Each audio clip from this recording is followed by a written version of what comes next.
saya Teguh Siswoyo. Di sini saya akan berperan sebagai supervisor. Dan saya Di Santoso akan berperan sebagai coach. Dan saya Anton Herman Suditno akan berperan menjadi coach. Kami akan melakukan praktek demonstrasi kontekstual modul 2.3.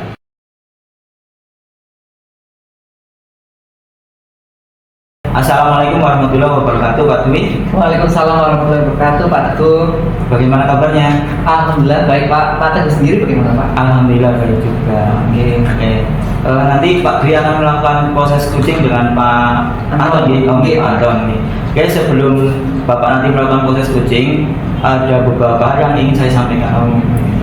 Yang pertama, nanti saya sebagai observer akan mengamati Bapak sesuai dengan rubrik penilaian percakapan coaching. Di samping itu juga nanti Bapak akan saya amati ketika Bapak memberikan pertanyaan-pertanyaan berbobot kepada Puji dan bagaimana cara Bapak menanggapi pernyataan-pernyataan dari Puji tersebut. Selain itu juga nanti proses coaching Bapak akan saya amati apakah sudah sesuai dengan visi coaching atau belum. Di antaranya nanti ada kemitraan, kemudian proses kreatif, dan memaksimalkan potensi.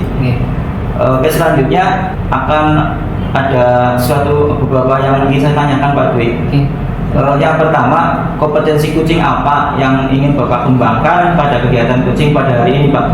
Kompetensi coaching yang ingin saya kembangkan pada proses coaching nanti itu yang pertama ada kehadiran penuh atau presence, yang kedua mendengarkan aktif, dan yang ketiga memberikan pertanyaan berbobot, Pak.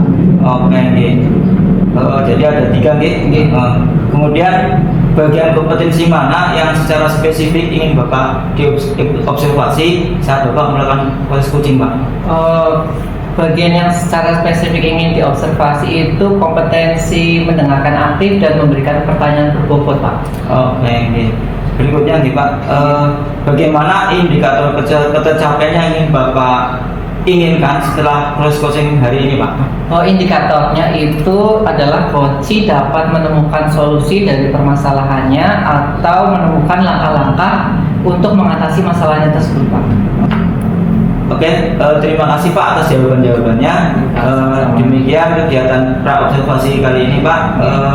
Silakan nanti Bapak bisa melakukan proses coaching dengan Pak Anton. Nanti setelah Bapak melakukan proses coaching, nanti kita ngobrol-ngobrol lagi, Pak. Siap, Pak. Oke, terima kasih, Pak.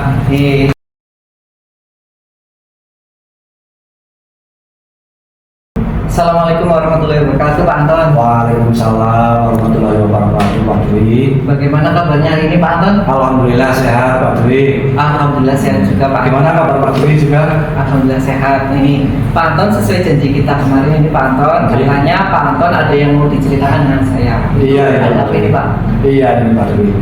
Saya ada masalah sedikit ini Pak Dwi tentang permasalahan di sekolah saya, yang jelas di sekolah saya sendiri kelas 4. Jadi saya mau minta tolong Pak Dwi untuk minta di coaching supaya permasalahan saya ini bisa teratasi, bisa diselesaikan Pak Dwi. Boleh sekali Pak Anton, silakan ceritakan masalah apa yang sedang dihadapi oleh Pak Anton. Nanti saya akan coba dengarkan baik-baik dan insya Allah ya kita bersama-sama mencari solusi atas permasalahan tersebut. Terima kasih Pak Dwi. Begini Pak Dwi, saya itu kan mengajar di kelas 4 di SD gitu. Oleh karena itu saya memiliki siswa itu yang sangat luar biasa Pak Dwi. Anaknya itu senang sekali bermain sendiri, terus mengikuti temannya, sehingga di kelas itu tidak nyaman gitu Pak Dwi. Jadi masalahnya itu Pak Anton punya siswa itu yang luar biasa nih Pak. Pak Anton ini suka bermain sendiri, terus tidak mau diam, suka mengganggu temannya gitu. Jadi keadaan di kelas itu menjadi kurang kondusif seperti itu. Oke. Terus selanjutnya ini dari obrolan kita hari ini, kira-kira apa nih yang Pak Anton harapkan di akhir percakapan kita? Iya, yang saya harapkan nanti saya itu bisa menemukan masalah ini, menyelesaikan solusi, mempunyai solusi ya Pak Dwi, solusi dari masalah yang saya hadapi ini Pak Dwi. Oke, boleh saya tanya sedikit Pak Anton? Iya, monggo. Menurut Pak Anton sendiri idealnya itu kalau murid SD kelas 4 itu seperti apa Pak? Kalau menurut saya idealnya untuk murid kelas 4, karena kelas 4 itu kan kalau di sekolah dasar itu kan termasuk kelas atas ya Pak Dwi. Yes. Nah, idealnya itu anak sudah bisa untuk diarahkan, nah, jelas, untuk diatur sehingga bisa untuk mengerti, menaati tata tertib yang ada di sekolah, terus kesepakatan kelas juga anak juga pastinya sudah bisa. Nah ini kan anak tersebut itu sangat luar biasa Pak Dwi. Buru-buru untuk menaati tata tertib atau kesepakatan kelas itu setiap saat itu bermain sendiri terus itu Pak Dwi. Oh begitu. Kalau berarti kondisi idealnya menurut Pak Anton itu anak kelas 4 itu mudah diatur, kemudian sudah bisa diarahkan dan jelas ya. Peraturan ya diarahkan.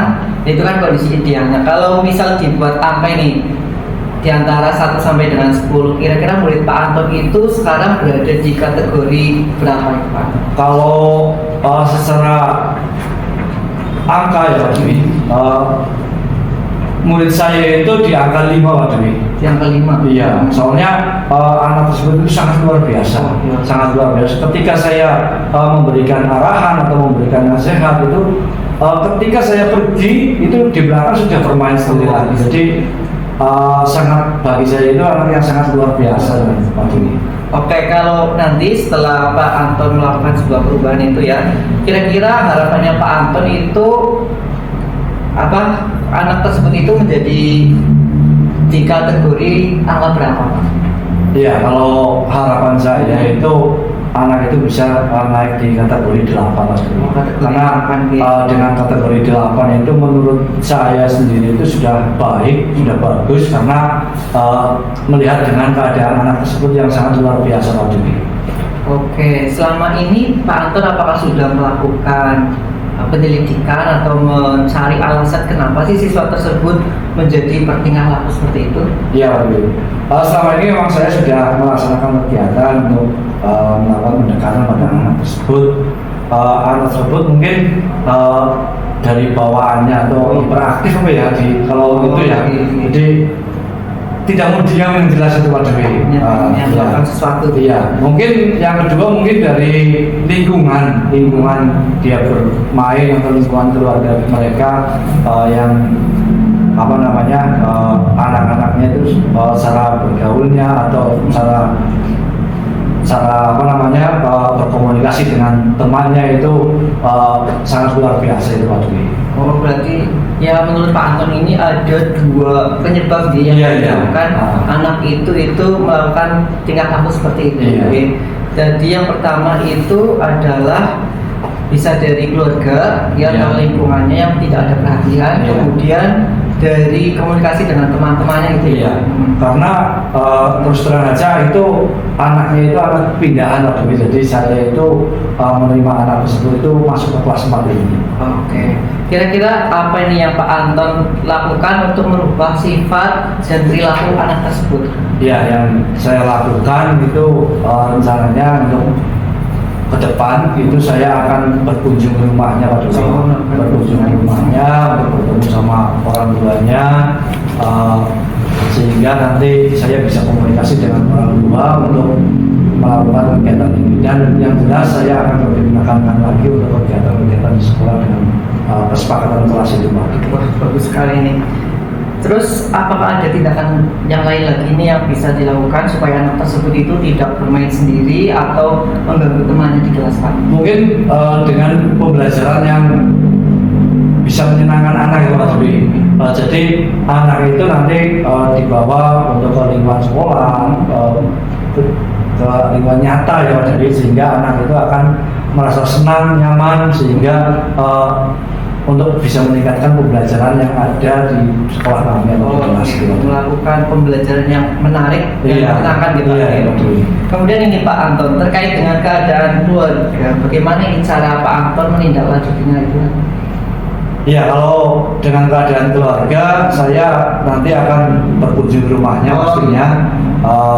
Terus yang kedua nanti kami berkoordinasi mencari permasalahan yang ada pada anak itu, sehingga nanti kami jadi tahu keadaan yang sebenarnya yang ada di rumah seperti apa, sehingga nanti saya bisa mengetahui dengan keadaan di lingkungan dan rumah tangga mereka untuk mencari bakat serta minat dari anak tersebut. Jadi saya juga akan lebih mudah untuk mengarahkan anak itu Pak Dwi. Oh berarti berkolaborasi gitu, paling murid gitu. Nah Pak Anton kira-kira kapan ini akan memulai kegiatan tersebut?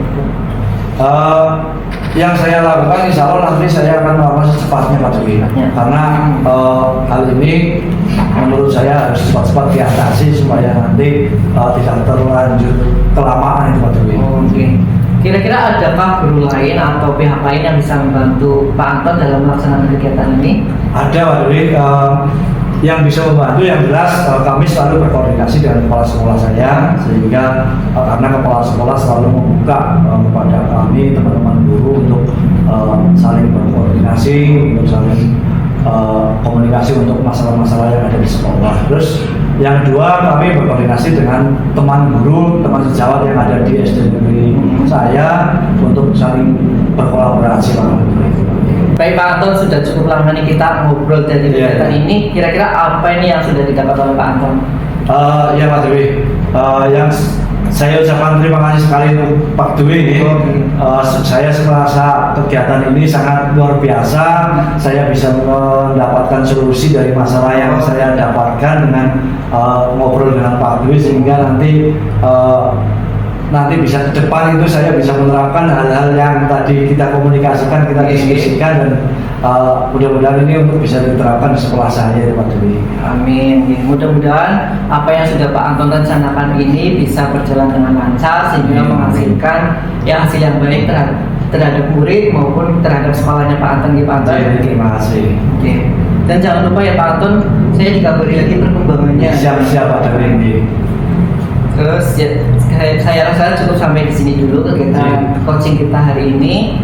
Semoga kita selalu diberi kesehatan dan bisa melaksanakan tugas dan bisa menyelesaikan masalah Pak Anton ini dengan baik. Amin. Terima kasih Pak Dwi. Saya pamit dulu nih. Assalamualaikum warahmatullahi wabarakatuh. Waalaikumsalam warahmatullahi wabarakatuh.